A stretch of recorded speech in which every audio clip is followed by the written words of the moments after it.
अस्सलाम वालेकुम दोस्तों, मेरा नाम है मोहम्मद उज़ैर और आप देख रहे हैं मेरा यूट्यूब चैनल यूके टॉक्स। हाजिर हुए हैं और बहुत ही ज़बरदस्त और इंटरेस्टिंग वीडियो के साथ।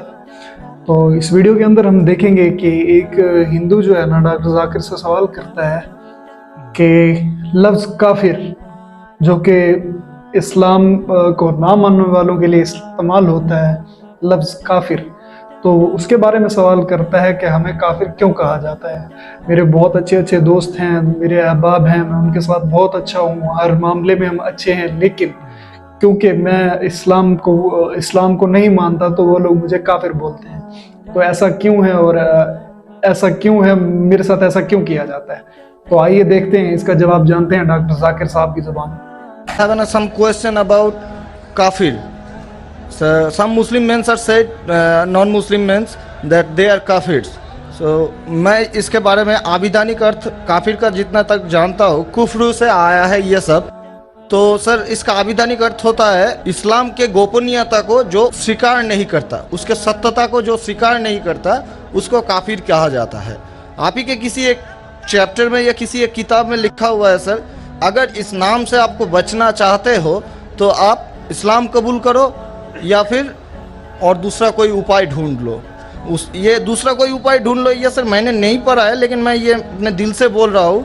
लेकिन सर काफिर का सब ये जो बोल रहा है, जो इस्लाम के गोपनीयता सत्यता का जो गोपनीयता है, हम जो वो तो हम मैंने कभी अस्वीकार नहीं करते, क्योंकि हमारे बहुत सारे मुस्लिम फ्रेंड्स हैं, हम उसके साथ बहुत अच्छे तरह से रहते हैं, बहुत अच्छे तरह से बिहेव करते हैं, फिर भी हमको as a non Muslim why I should call an काफिर? This is my simple question sir. भाई साहब का सवाल है कि काफिर किसे कहते हैं। खुद ही काफिर का उसने मानी भी दिया, क्योंकि उनने मेरी कैसेट सुन चुकी है और मेरी किताब भी पढ़ चुकी है शायद। इसमें कहा है कि काफिर आता है लफ्ज़ कुफ्र से, जिसका मानी है कि इस्लाम की हक्कानियत को झुटलाना। कुफ्र मतलब ना मानना।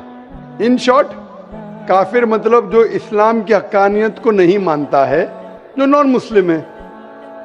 तो अब नॉन मुस्लिम है क्या है? नॉन मुस्लिम है ना, अब नॉन मुस्लिम तो काफिर ही कहेंगे ना।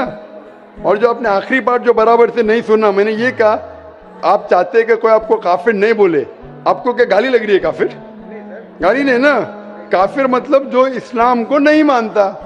इंग्लिश में बोलेंगे नॉन मुस्लिम। अगर आपको गाली लगती है कि काफिर गाली है, एक चीज अगर आपको लगता है गाली है और कोई आपको काफिर नहीं कहे तो इस्लाम कबूल करो, कोई काफिर नहीं कहेगा। ये किताब में लिखा था और कुछ नहीं। हम तो कभी सर इस्लाम के गोपनीयता को या सत्यता को कभी अस्वीकार नहीं किया है ना, हम तो कभी भी नहीं बोले ऐसा, तो हमको क्यों काफिर बोला जाए? आप मानते खुदा एक है? हाँ जी। आप मानते कि बुत परस्ती गलत है? सर बुत परस्ती मतलब ये समझ नहीं है। मूर्ति पूजा गलत है क्या सही है? मूर्ति पूजा सर हम हिंदू है, अब माँ दुर्गा का जब पूजा होता है, माँ शेरावाली का जब पूजा हो तो आपको लगता है कि आप स्वीकार कर रहे हैं, लेकिन स्वीकार नहीं कर रहे, क्योंकि वेद में भी लिखा है कि खुदा का कोई अक्स नहीं है। मूर्ति पूजा भी गलत है हिंदू मजहबी किताब में। तो आप अगर मूर्ति पूजा करते हैं तो इस्लाम के हक़ को झुठला रहे। आपको लग रहा है कि मैं इस्लाम के खिलाफ नहीं हूँ, लेकिन अगर आप मूर्ति पूजा कर रहे, कुरान में लिखा है मूर्ति पूजा गलत, वेद में लिखा है गलत, तो आप अगर करते हैं तो जो भी आपको काफिर बोलता है सही बोल रहा, मतलब आप गैर मुस्लिम है। उसमें बुरा लगने की बात क्या है? आप समझ रहे ना? नहीं सर, आप बोल रहे कि मैं इस्लाम की हक़ानियत को नहीं झुटला रहा हूँ। हम झुटला रहे तो है। आपने बोले मूर्ति पूजा करते, मतलब झुटला दिए।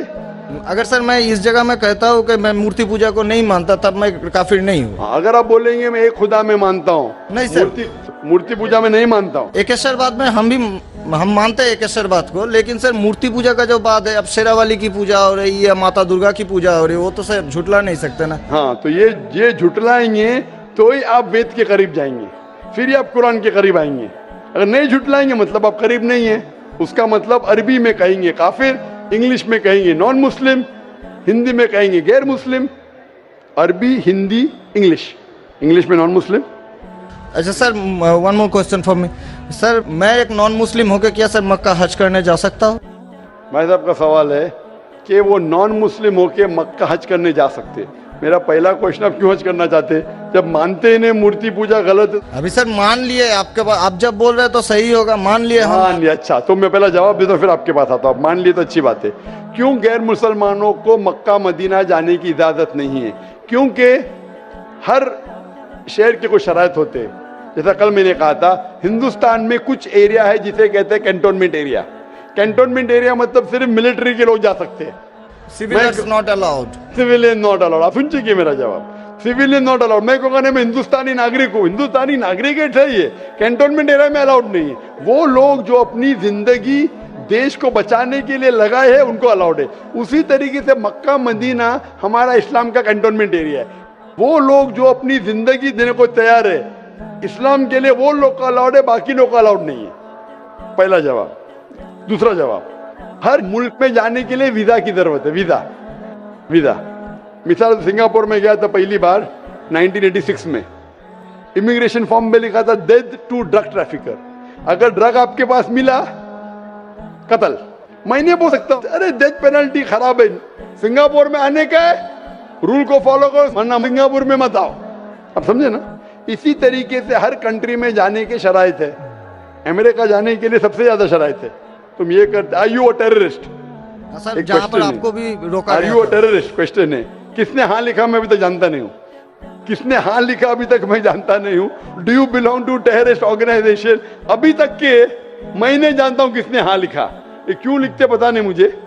इसी तरीके से मक्का मदीना जाने के लिए एक अहम शर्त है, सबसे अहम शर्त जो जरूरी है वो ये है कि वो शख्स जो मक्का या मदीना जाना चाहता है वो अपने जबान से कहे ला इलाहा इल्लल्लाह मोहम्मद रसूलुल्लाह, ना कोई माबूद है सिर्फ अल्लाह के और मोहम्मद सल्लल्लाहु अलैहि वसल्लम के पैगंबर है। इसमें अगर आपको यकीन है तो आप जा सकते हैं। नहीं सर, इसमें बहुत एकदम यकीन है, क्योंकि हम जब 4 साल पहले ट्रेनिंग में थे तब हमारा एक दोस्त का हम दादा हुआ करता था, बड़े भैया से, उसने हमको सिखाया कभी किसी मस्जिद के सामने से जाओ, अगर तुमको कुछ ना आए सिर्फ यही बात बोलो ला इलाहा इल्लल्लाह मोहम्मद रसूलुल्लाह। ये बहुत बोलने के अलावा यकीन करते हैं खुदा एक है। हाँ जी, अब आपको यकीन है कि बुत परस्ती गलत है, आज से तो यकीन हो गया, ठीक है? आप आज से यकीन हो गया, कल क्या किया वो माफ हो जाता है। आप मुसलमान बन के कल क्या किया माफ हो जाता है। तीसरी चीज, क्या आप मानते हैं मोहम्मद सल्लल्लाहु अलैहि वसल्लम आखिरी पैगंबर है? हाँ जी। तो आप मुस्लिम बनना चाहते हैं अभी? ये तो पिताजी और माताजी के ऊपर डिपेंड करेगा। आप बनना चाहते, पिताजी माताजी ने, आप बनना चाहते? हम अकेले बन के सर, वो लोग भी तो हमारे इंशाल्लाह आएंगे। वो आएंगे क्या नहीं अल्लाह ताला उनको पूछेगा, पहले आप कबूल करेंगे फिर उनको लेके आएंगे ना। हम तो तहे दिल से आपका बोल रहे हैं कि हम कबूल करना चाहते हैं। मानते खुदा एक है? हाँ मानते बुत परस्ती गलत है? गलत है। आप मानते मोहम्मद सल्लल्लाहु अलैहि वसल्लम पैगंबर है? हाँ। आपको कोई भी जबरदस्ती कर रहा है ये कहने के लिए? नहीं। कोई दबाव नहीं। कोई भी आपको रिश्वत दे रहा है? नहीं। आप अपने दिल से करना चाहते हैं? हाँ, तहे दिल से। उसके बाद जिसको भी आप कहने के आप कह सकते हैं। तो मैं अरबी में कहूँगा, आप दोहराएंगे? Why not? अशहदु अशहदु अल्लाह अल्लाह इलाहा इलाहा इल्लल्लाह इल्लल्लाह व अशहदु अन्ना मुहम्मदन अब्दुहु व रसूलुहु। मैं शहादत देता हूँ के अल्लाह के अलावा कोई माबूद नहीं और मोहम्मद सल्लल्लाहु अलैहि वसल्लम उसके पैगंबर और बंदे हैं। माशाल्लाह मुसलमान हो चुके। माशाल्लाह माशाल्लाह। आज तो क्या कहते हैं कि हाँ ठार पे इस तरह की का हमारे जो है ना कॉल है, तो माशाल्लाह आज तो मज़ा ही आ गया। तो माशाल्लाह भाई ने इस्लाम कबूल कर लिया, अल्लाह ताला कबूल फरमाए। अल्लाह ताला जो है ना उनको हिदायत दे, उनके बड़ों को भी हिदायत दे। तो माशाल्लाह अल्लाह ताला उनकी उम्र सलामत करे। डॉक्टर जाकिर नाइक साहब को अल्लाह ताला और तौफीक दे। तो दुआ है कि अल्लाह ताला जो है ना हमें भी सीधी राह पर चलने की तौफीक अता फरमाए। आमीन सुमा। मिलते हैं एक नई वीडियो के साथ।